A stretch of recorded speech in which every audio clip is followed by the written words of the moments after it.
సర్పంచ్ ఎన్నికలకు సంబంధించి ఎన్నో రోజులుగా మనం ఉత్కంఠగానే ఎదురు చూస్తున్నాం. ఇద్దరు పిల్లల కంటే ఎక్కువ పిల్లలుంటే ఏంది పరిస్థితి, పోటీకి అర్హులమా అనర్హులమా అని చెప్పేసి అయితే రాష్ట్ర వ్యాప్తంగా అనేక జిల్లాల నుంచి నాకైతే కాల్స్ రావడం అనేది సర్వసాధారణం అయిపోయింది. ప్రతిరోజు కూడా సార్ ఇద్దరు పిల్లల కంటే ఎక్కువ ఉంటే మనం ఈసారి పోటీకి అర్హులమా కాదా, పోటీ చేయొచ్చా లేదా, ప్రభుత్వం ఏం చెప్తుంది, 2018 పంచాయతీరాజ్ చట్టంలో అమెండ్మెంట్ 7 చేసిరు అని చెప్పేసి అయితే చాలా రోజుల నుంచి చాలా కాల్స్ వస్తున్నాయి. అయితే వారందరికీ ఒక రకమైన బ్యాడ్ న్యూస్ అని చెప్పుకోవచ్చు. అంటే దానికి సంబంధించి వాళ్ళు ఇప్పటివరకు కూడా పబ్లిక్ డొమైన్ ఎక్కడ కూడా అమెండ్మెంట్స్ ఏందనేది దొరకలేదు. నేను చాలా వరకు అయితే ప్రయత్నం చేసిన. అయితే దాన్ని బలపరుస్తూ ఇవాళ ఒక హైకోర్టు ఒక తీర్పునిచ్చింది, ఒక సంచలన తీర్పునిచ్చింది. ఇద్దరు పిల్లల కంటే ఎక్కువ ఉంటే పోటీ చేయొచ్చా లేదా అని చెప్పేసి ఇది ప్రజా ప్రయోజన వాద్యం అని చెప్పేసి ఒక వ్యక్తి పిటిషన్ వేస్తే ఆ పిటిషన్ కొట్టేసింది హైకోర్టు. ఇది మా పరిధిలో లేదు, అది విధానపరమైన నిర్ణయాలు తీసుకోవాలి పార్లమెంట్ అసెంబ్లీలు అని చెప్పేసి. సో ఇక్కడ గాబరా పడాల్సిన అవసరం లేదు. సో ఇప్పుడు హైకోర్టు వరకు అయితే ఇది మా పరిధిలో లేదు అని చెప్పేసింది. అయితే రాష్ట్ర వ్యాప్తంగా సర్పంచ్ ఎన్నికల మీద అనేక మంది ఆశలు అయితే పెట్టుకురు. చాలా ఏళ్ల నుంచి ఎప్పుడైతే ఇద్దరు పిల్లల కంటే ఎక్కువ ఉంటే పోటీ కనరు అని చెప్పారు, అప్పటి నుంచి చాలా మందిగా నేను సర్పంచ్ కావాలనే కళతోటి చాలా మంది ఊర్లలో కూడా ఆశతోటి ఎదురు చూసేటోళ్ళు. వాళ్ళకి ఎప్పుడు కూడా అవకాశం రాలేదు. ఈసారైనా వస్తుందేమో కొత్త సర్కారులో అని చెప్పేసి అయితే అందరూ ఎదురు చూసారు. అయితే కొత్త సర్కార్ దానికి అనుగుణంగానే ఒక నిర్ణయాన్ని కూడా వెలువడించింది. వాస్తవానికి ఇక మీకు చూపిస్తా. మనం గతంలో ఇది జనవరిలో వచ్చినటువంటి వార్త, ఇది మీకు జనవరిలో వచ్చిన వార్త చూపిస్తా. అయితే అప్పుడు క్లియర్ గా ఈ సర్పంచ్ ఎన్నికలకు సంబంధించి స్థానిక సంస్థలకు సంబంధించి ఇద్దరు పిల్లల నిబంధన అనేది ఆమోదించినట్లయింది అని చెప్పేసి ఒక వార్త వచ్చింది. దానికి అనుగుణంగానే సో వస్తుందేమో, అవకాశం ఇస్తారేమో అని చెప్పేసి అయితే ఆశగా ఎదురు చూసినాం అందరం. ఇగో చూస్తారు కదా, శుక్రవారం 10/1/2025 జనవరి 14 నాడు వచ్చినటువంటి స్టేట్మెంట్ ఇది. ఒకసారి క్లియర్ చూడండి. భూభారతి బిల్లుకు గవర్నర్ జిష్దేవ్ వర్మ గురువారం ఆమోదం తెలిపారు. పంచాయతీరాజ్ చట్ట సవరణకు కూడా గ్రీన్ సిగ్నల్ ఇచ్చారు. పంచాయతీరాజ్ చట్ట సవరణకు కూడా గ్రీన్ సిగ్నల్ ఇచ్చారు. పంచాయతీల రిజర్వేషన్లు 5 ఏళ్లకోసారి మార్చడానికి, ప్రతి మండలంలో కనీసం 5గురు ఎంపీటీసీలు ఉండడానికి, ఎక్కడే క్లియర్ గా చూడండి. ఇద్దరు పిల్లల కంటే ఎక్కువగా ఉన్న ఎన్నికల్లో పోటీ చేసే నిబంధన, ఇద్దరు పిల్లల కంటే ఎక్కువ ఉన్నా కూడా పోటీ చేసే నిబంధన తదితర వాటికి ఈ బిల్లు ద్వారా ఆమోదం తెలిపినట్లయింది.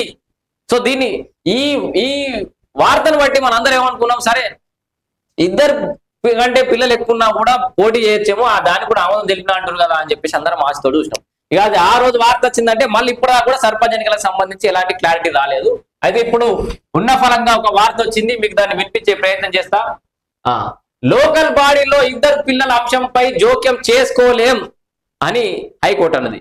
కొంతమంది ఇట్లే చూసిగా ఓపిక పట్టలేక కోర్టుకు వేరన్నట్టు. ఇదేం సంగతి చూద్దామని కోర్టుకు పోతే కోర్టు ఆగ్రహం వ్యక్తం చేసిందా ఏమన్నా చూద్దాం. బిల్ దాఖలుపై హైకోర్టు ఆగ్రహం. లోకల్ బాడీ ఎలక్షన్స్ లో పోటీ చేసే అభ్యర్థులకు ఇద్దరు పిల్లల నిబంధనలపై జోక్యం చేసుకోలేమని హైకోర్టు పేర్కొన్నది. అంటే ఈ విషయంలో మేము జోక్యం చేసుకోమన్నది అంతే. ఆ నిబంధనపై చట్టసభలు విధానపరమైన నిర్ణయం తీసుకోవాలని తెలిపింది. చట్టసభలు ఏంది, అదే పార్లమెంటు అండ్ అసెంబ్లీ. సో ఇవి విధానపరమైన అసెంబ్లీలు విధానపరమైన చర్యలు తీసుకోవాలి, మార్పులు తీసుకోవాలి. నిబంధనను సవాల్ చేస్తూ ప్రజా ప్రయోజన వ్యాజ్యం దాఖలు చేయడంపై హైకోర్టు ఆగ్రహం వ్యక్తం చేసింది. ఇందులో ప్రజా ప్రయోజనం ఏముందని బాధిత వ్యక్తి నేరుగా ఆశ్రయించాలి కదా. సో ఇది ప్రజా ప్రయోజనం కాదు, ఎవరైతే బాధితులు ఉంటే ఆ బాధిత వ్యక్తి డైరెక్ట్ గా ఆశ్రయించాలి కదా అని పిటిషనర్ తరఫున న్యాయవాది ప్రశ్నించింది. పిటిషనర్ తీర్పును తప్పుపడుతూ 25,000 లీగల్ సర్వీస్ అథారిటీకి చెల్లించాలని ఆదేశించింది.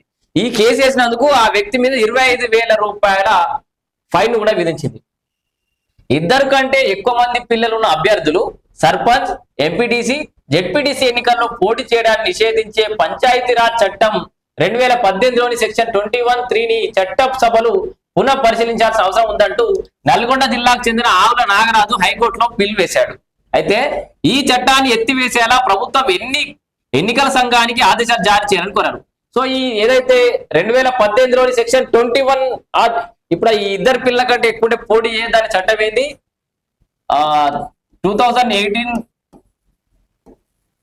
2018లోని 21(3). సో ఈ చట్టం ప్రకారమే ఇన్ని రోజులు మనం ఇద్దరు పిల్లల కంటే ఎక్కువ వాళ్ళు పోటీ చేయడానికి అనర్హులు.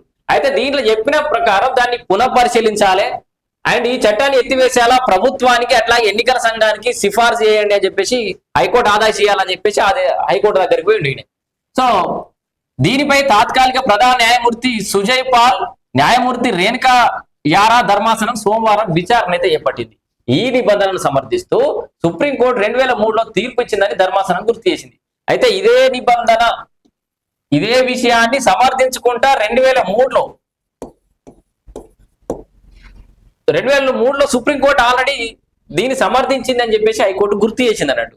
సో మీ గతంలో సుప్రీంకోర్టు కూడా వేరట గుర్తు చేసింది. పిటిషనర్ తరపు న్యాయవాది వాదాలు వినిపిస్తూ అయితే దీన్ని మళ్ళా గుర్తు చేస్తూ పిటిషనర్ తరపు న్యాయవాది ఏమంటే సుప్రీంకోర్టు 2003లో తీర్పు ఇచ్చిందని, ఇప్పుడు 2025లో ఉన్నామని. అంటే అప్పుడు 2003లో ఇచ్చిన తీర్పు, ఇప్పుడు 2025లో ఉన్నాం. తగ్గుతున్న సంతానోత్పత్తి రేటు దృష్ట్యా ఇలాంటి నిబంధనలకు కాలం చెల్లిందని పేర్కొన్నారు. సో సంతానోత్పత్తి తగ్గుతుంది, ముగ్గురు పిల్లలు ఉంటే తప్పేముంది, వాళ్ళకు పోటీకి అర్హులు చేయాలి, కరెక్టే. 2003లో సుప్రీంకోర్టు తీర్పునిచ్చింది కరెక్టే, కానీ మనం ఇప్పుడు 2025కి వచ్చినామని చెప్పేసి కోర్టుకు మళ్ళీ గుర్తు చేసే ప్రయత్నం చేశాడు. అభివృద్ధి చెందిన అనేక దేశాల్లో ఇలాంటి నిబంధనలు ఎత్తివేస్తున్నట్టు చెప్పిండు. వాదనలు విన్న ధర్మాసనం ఇందులో ప్రయోజనం లేదని, వ్యక్తిగత ప్రయోజనం మాత్రమే ఉందని అభిప్రాయపడ్డది. 2 కంటే ఎక్కువ మంది పిల్లలున్న అభ్యర్థులు లోకల్ బాడీ ఎలక్షన్స్ లో పోటీ చేయడాన్ని నిషేధించే చట్టపరమైన అంశంలో కోర్టులు జోక్యం చేసుకోలేవని, పార్లమెంట్ అసెంబ్లీలు విధానపరమైన నిర్ణయం తీసుకోవాల్సి ఉంటుందని వ్యాఖ్యానించారు. సో పార్లమెంట్ అసెంబ్లీలు మాత్రమే నిర్ణయాలు తీసుకోవాలి, మా కోర్టుకు సంబంధం లేదు అని చెప్పింది. తీర్పు సందర్భంగా న్యాయవాది పదే కల్లో చేసుకోవడంపై అసహనం వ్యక్తం చేసింది. బిల్ దాఖలు చేయడాన్ని తప్పుపడుతూ 25 నెలలు రాష్ట్ర లీగల్ సర్వీసెస్ అథారిటీకి చెల్లించాలని ఆదేశించింది. చెల్లించని పక్షంలో పిటిషనర్ పై తగు చర్యలు తీసుకుంటామని హెచ్చరించింది. అయితే ఇక్కడ చాలా మంది ఆశావాహులు సర్పంచ్ ఎన్నికల్లో పోటీ చేయాలని, సర్పంచ్ కావాలని కళ్ళు కనుగొని ఎవరన్నా ఉంటే, అధికార పార్టీ నుంచి పోటీ అంటే అధికార పార్టీ మద్దతు తీసుకుందాం అనుకునే ఎవరు ఉంటే, మిగతా ఏ పార్టీ నుంచి అయినా పోటీ చేద్దాం అనుకుంటే, ఈ సర్పంచ్ ఆశావాహులంతా కలిసి ప్రభుత్వానికి ఒక రెఫరెండం, ఒక రిప్రజెంటేషన్ ఇచ్చుకోవాలి. ఎందుకంటే ఇది కోర్టు కూడా మా పరిధి లేదు, ఇది ప్రభుత్వాలే నిర్ణయం తీసుకోవచ్చు అని చెప్పారు కాబట్టి, చట్టసభలో చేసుకోవాలని చెప్పారు కాబట్టి, మళ్ళీ ఇప్పుడు దగ్గరలో అసెంబ్లీ కూడా ఉండదు కాబట్టి ఇంకేమన్నా విధానపరమైన చర్యలు తీసుకోవడానికి ఏమైనా ఆస్కారం ఉంటే ఉంటది. ఇప్పుడే రాష్ట్ర వ్యాప్తంగా సర్పంచ్ ఎన్నికల్లో పోటీ చేయాలనుకుంటున్న 2 కంటే పిల్లలు ఎక్కువ ఉన్న వ్యక్తులు ఎవరైనా ఉంటే అందరు కలిసి మీ స్థానిక మంత్రికో స్థానిక ఎమ్మెల్యేకో రిప్రజెంటేషన్లు ఇచ్చుకోండి. దీనికి అవకాశం కల్పించాలని ప్రభుత్వాన్ని వేడుకోండి. ప్రభుత్వానికి లేఖలు రాస్తారా, లేకపోతే ప్రభుత్వ ఉన్నతాధికారులను కలుస్తారా, ప్రభుత్వానికి సంబంధించిన మంత్రులను ఎమ్మెల్యేలను కలుస్తారా, ఒక దాని ఏమంటారు, ఒక నిరసన లాగా, ఒక ఉద్యమం లాగా చేస్తే తప్పితే మీకు మరి అవకాశం అయితే దక్కే అవకాశం కనబడతలేదు. మరి ఏం చేస్తారు? ఈ 2018 పంచాయతీ చట్టంలో అమెండ్మెంట్స్ ఏమైనా తెలుసుకునే ప్రయత్నం నేను చాలా రోజుల నుంచి చేస్తున్నా కూడా, సో అది ఎక్కడ కూడా మనకు అందుబాటులోకి రావట్లేదు. ఎందుకంటే మరి గందరగోళమైన పరిస్థితులు అయితే ఏర్పడ్డాయి. చూద్దాం 2018లోని 21(3) చట్టాన్ని కొనసాగిస్తారా, దాంట్లో సవరణలు ఏమేమి చేసిరు, ముగ్గురు పిల్లలు ఉన్నా కూడా పోటీకి అర్హులా అనర్హులా అని చెప్పేసి మీకు మళ్ళీ ఇంకొక వీడియో చేస్తా. చాలా మంది ఫోన్లు చేస్తున్నారు ఎంబడి, ఇప్పుడు మళ్ళీ కూడా ఫోన్ చేస్తారు, సార్ ఈ పోటీ చేయొచ్చా లేదా. మళ్ళీ ఇప్పుడు మీకు ఇంత క్లియర్ గా చెప్పిన, కోర్టుకు ఒక వ్యక్తి వెళ్ళిండు, కోర్టు ఇది మా పరిధి లేదని చెప్పింది, ఇది ప్రజా ప్రయోజనం కాదు వ్యక్తిగత ప్రయోజనం అని చెప్పింది.